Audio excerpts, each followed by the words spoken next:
Friends, welcome back to our channel mums daily. ഇന്ന് ഞാൻ വന്നിരിക്കുന്നത് നിങ്ങളെല്ലാവർക്കും ഒരുപോലെ ഇഷ്ടപ്പെടുന്ന ഒരു ചോം ചോം എന്ന് പറഞ്ഞിട്ടുള്ള ഒരു 4 മണി പലഹാരമാണ്. ഒരു ചെറുകടി, വളരെ ഈസി ആയിട്ട് നമുക്ക് ഗോതമ്പ് പൊടിയും പിന്നെ ഒരു 3-4 ചേരുവകൾ വെച്ചിട്ട് നമുക്ക് പെട്ടെന്ന് തന്നെ ഉണ്ടാക്കിയെടുക്കാൻ പറ്റും. നല്ല കറുമുറുവായിട്ടുള്ള നല്ല സൂപ്പർ സ്വാദായിട്ടുള്ള ഒരു കുട്ടി സ്നാക്കാണ് നമ്മളിന്ന് ഉണ്ടാക്കാൻ പോകുന്നത്. തീർച്ചയായിട്ടും നിങ്ങൾക്ക് ഇഷ്ടപ്പെടും. അപ്പോൾ എന്തായാലും നമുക്ക് വീഡിയോ ഒന്ന് കണ്ടു നോക്കാം. അതിനായിട്ട് ഞാനിവിടെ ഒരു ബൗൾ എടുത്തിട്ടുണ്ട്. അതിനകത്തോട്ട് 1 കപ്പ് ഗോതമ്പ് പൊടി ചേർത്ത് കൊടുക്കുക. നമുക്കിത് മൈദപ്പൊടി വെച്ചിട്ടും റവ വെച്ചിട്ടും ചെയ്തെടുക്കാവുന്നതാണ്. റവ ചേർക്കുമ്പോൾ ഒന്ന് പൊടിച്ചിട്ട് ചേർക്കണം എന്ന് മാത്രം. ഇനി ഞാൻ ഇതിനകത്തോട്ട് അല്പം ഈ ഒരു എള്ള്, കറുത്ത കളറുള്ള എള്ള് ഇട്ട് കൊടുക്കുന്നുണ്ട്. കാണാനൊക്കെ ഒരു ഭംഗിയും പിന്നെ ചെറുതായിട്ട് കടിക്കാൻ കിട്ടുന്നതും ഒക്കെ ഒരു രുചിയാണ്. പിന്നെ ചേർക്കുന്നത് 1 ടേബിൾ സ്പൂൺ നെയ്ക്ക് പകരം നിങ്ങൾക്ക് സൺഫ്ലവർ ഓയിൽ ചേർക്കാം. പിന്നെ ഒരു നുള്ളു ഉപ്പ്. ഇത്രയും കാര്യങ്ങൾ ചേർത്ത് നമ്മുടെ കൈ വെച്ചിട്ടൊന്ന് നന്നായിട്ടൊന്ന് തിരുമ്മിയെടുക്കണം. പിന്നെ ഈ പറഞ്ഞ പോലെ നെയ്യ് ചേർക്കുന്നതാണ് കേട്ടോ ഇതിൻ്റെ ഒരു സ്വാദെന്ന് പറയുന്നത്. നെയ്യും ഗോതമ്പ് പൊടിയുടെ ആ ഒരു ഫ്ലേവറൊക്കെ വരുമ്പോഴത്തേക്കുമാണ് ഇതിന് ടേസ്റ്റ് വരിക. പക്ഷെ ഇനി വേണ്ട, നെയ്യ് ഇല്ല അല്ലെങ്കിൽ നെയ്യുടെ ഫ്ലേവർ ഇഷ്ടമല്ല എന്നുള്ളവർക്ക് ഞാൻ പറഞ്ഞ പോലെ ഓയിൽ ചേർക്കാം. വെളിച്ചെണ്ണ ചേർക്കാതിരിക്കാൻ ശ്രദ്ധിക്കുക. ഇനി ഇതൊന്ന് ആ ഒരു നെയ്യൊക്കെ ഈ പൊടിയിലൊക്കെ നന്നായിട്ടൊന്ന് പിടിക്കാൻ വേണ്ടിയിട്ട് നമുക്കിതൊന്ന് കൈവച്ചിട്ടൊന്ന് തിരുമ്മിയെടുക്കാം. അപ്പം അത്രയേ ഉള്ളൂ. ഇതിപ്പോൾ കണ്ടോ, ഈ ഒരു രീതിക്ക് വന്നിട്ടുണ്ട്. ഇനി നമുക്ക് ഇതിനകത്തോട്ട് പാൽ ഒഴിച്ചിട്ടാണ് ഞാൻ കുഴച്ചെടുക്കുന്നത്. പാല് ഇത് ചൂടുള്ള പാലാണ്. അപ്പോൾ അത് വെച്ചിട്ട് നമുക്ക് ഈ ആവശ്യത്തിനുള്ള നമ്മൾ ചപ്പാത്തിക്കൊക്കെ മാവ് കുഴയ്ക്കുന്നത് പോലെ അത്ര ഹാർഡായിട്ട് കുഴയ്ക്കേണ്ട, കുറച്ചൊരു സോഫ്റ്റ്നെസ് വേണം കേട്ടോ. അപ്പോൾ അത് ആവശ്യത്തിനനുസരിച്ച് പാലൊഴിച്ച് നമുക്കിതൊന്ന് കുഴച്ചെടുക്കാം. പിന്നെ നിങ്ങൾക്ക് പാല് വേണ്ട, ഇതിന് പകരം വെള്ളം മതി എന്നുണ്ടെങ്കിൽ ചൂടുള്ള വെള്ളം വെച്ചിട്ട് നമുക്കിതൊന്ന് കുഴച്ചെടുക്കാവുന്നതാണ്. അപ്പോൾ അതാ ഞാനൊന്ന് കുഴച്ചെടുക്കുന്നുണ്ട്.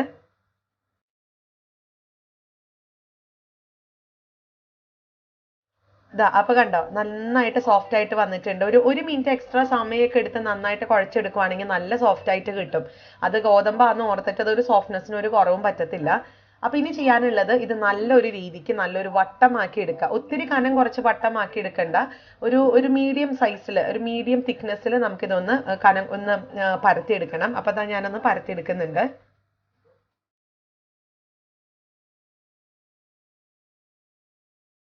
അങ്ങനെ ഈ ഒരു രീതിയിൽ ഞാൻ പരത്തിയെടുത്തിട്ടുണ്ട് കേട്ടോ. കണ്ടോ, ഇത് തീരെ കനം കുറഞ്ഞിട്ടുമല്ല തീരെ കട്ടിയിലുമല്ല, ഭയങ്കര കട്ടിയിലുമല്ല, അങ്ങനത്തെ ഒരു രീതിയിൽ ഇങ്ങനെ എടുത്തിട്ടുണ്ട്.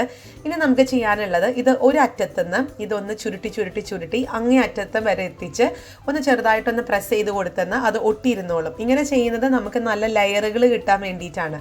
അപ്പോൾ ഞാനിതൊന്ന് ചുരുട്ടി അറ്റം വരെ എത്തിച്ച് ഒന്ന് ഒട്ടിച്ചെടുക്കുന്നുണ്ട്.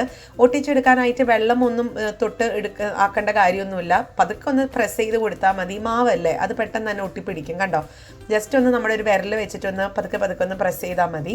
അപ്പോൾ ഇങ്ങനെ ഇതൊരു കുഴലപ്പം പോലെയാണ് നമുക്ക് കിട്ടുക. ഇനി ചെയ്യാനുള്ളത് ഒരു കത്തി വെച്ചിട്ട് ഇതൊന്ന് മുറിച്ചെടുക്കണം.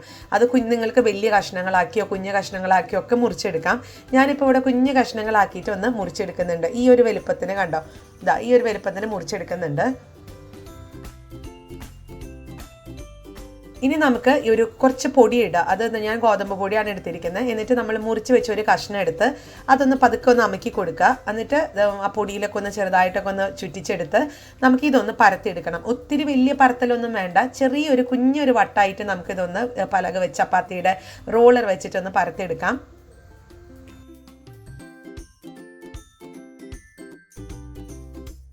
അപ്പോൾ ഈ ഒരു രീതിയിൽ പരത്തിയതിന് ശേഷം നടുവേ ഇങ്ങനെ ഒന്ന് മടക്കുക.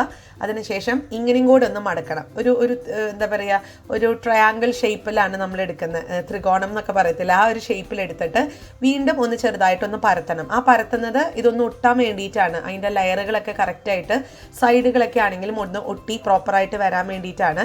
അത് കഴിഞ്ഞിട്ട് നമുക്കിതൊരു ഞാൻ നേരത്തെ പറഞ്ഞ പോലെ ഒരു ട്രയാങ്കിൾ ഷേപ്പിലാക്കി എടുത്തിട്ട് നമുക്ക് എന്തെങ്കിലും വാലും തുമ്പും ഒക്കെ ഒന്ന് അവിടെ ഇവിടെയൊക്കെ ഇങ്ങനെ ഇതുപോലൊക്കെ കിടക്കുന്നുണ്ടെങ്കിൽ നമുക്കൊരു കത്തി വെച്ചിട്ട് അതൊന്ന് ലെവൽ ചെയ്ത് കൊടുക്കുകയും ചെയ്യാം. അങ്ങനെ നമ്മൾ ഒന്ന് ചെറുതായിട്ട് വിരലൊക്കെ വെച്ചിട്ടൊന്ന് പ്രസ് ചെയ്തൊക്കെ കൊടുത്തിട്ടുണ്ട്. അങ്ങനെ നമ്മുടെ സൂപ്പർ ചോമിൻ്റെ ബേസ് ഇവിടെ റെഡിയാണ്. അപ്പോൾ ഇത് നമുക്കൊരു പാത്രത്തിലോട്ട് മാറ്റി വെച്ചിട്ട് ബാക്കിയുള്ളതും ഇതുപോലെ ഒന്ന് പെട്ടെന്നൊന്ന് പരത്തിയെടുത്തിട്ട് വരാം. പിന്നെ ഞാൻ പറഞ്ഞ പോലെ സൈസൊക്കെ നമ്മുടെ ഇഷ്ടത്തിന് കേട്ടോ. നിങ്ങൾക്ക് ഇത്രയും വലിയ സംഭവങ്ങളൊന്നും വേണ്ട എന്നുണ്ടെങ്കിൽ അത് നമ്മൾ മുറിക്കുന്ന സമയത്ത് കുഞ്ഞു കഷ്ണങ്ങളാക്കി മുറിച്ചാൽ മതി. അപ്പം നമുക്ക് ചെറിയ ഈ രീതിയിൽ തന്നെ കിട്ടുന്നതാണ്. അപ്പോൾ ഞാനതൊന്ന് പരത്തിയെടുക്കുന്നുണ്ട്.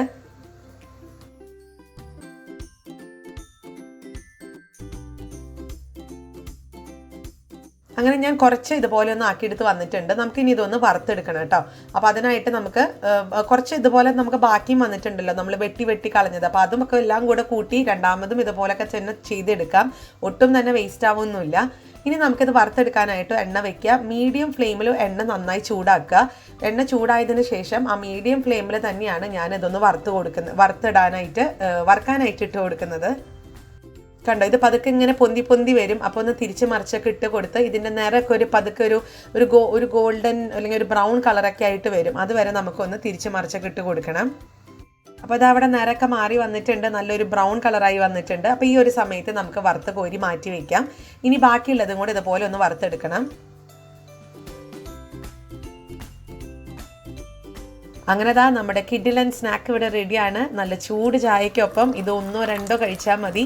നല്ല സ്വാദാണ്. ഇതിൻ്റെ ആ ഒരു നെയ്യുടെ ഒക്കെ ഒരു ടേസ്റ്റും അതുപോലെ നല്ല കർമുറ എന്നുള്ളൊരു ടേസ്റ്റൊക്കെ കൂടെ സൂപ്പറാണ് കേട്ടോ. നമ്മുടെ കുഞ്ഞുങ്ങൾക്കൊക്കെ തീർച്ചയായിട്ടും ഇഷ്ടപ്പെടും. ഇനി ഇതിനകത്ത് മധുരമൊക്കെ വേണം എന്നുണ്ടെങ്കിൽ നമ്മൾ ആ ഗോതമ്പ് പൊടിയൊക്കെ മിക്സൊക്കെ ചേർത്ത സമയത്ത് അല്പം പഞ്ചസാര ചേർത്ത് ഒരു മധുരമായി.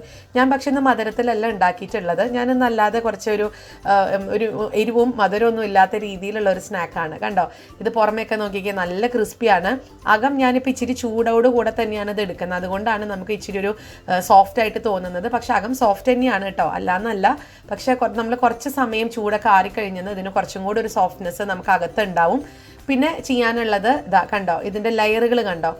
ഈ ഒരു ലെയർ കിട്ടാൻ വേണ്ടിയിട്ടാണ് നമ്മൾ ചുരുട്ടിയൊക്കെ എടുത്ത് അതിന് ആ ഒരു പണിക്കൂട്ടൊക്കെ നമ്മൾ ചെയ്തത്. അപ്പോൾ എല്ലാവരും ഇതൊന്ന് ട്രൈ ചെയ്ത് നോക്കുക. നിങ്ങൾക്ക് തീർച്ചയായിട്ടും ഇഷ്ടപ്പെടും. ഗോതമ്പ് പൊടി നെയ്യൊക്കെ വീട്ടിൽ എപ്പോഴും ഉണ്ടാവുന്നതാണ്.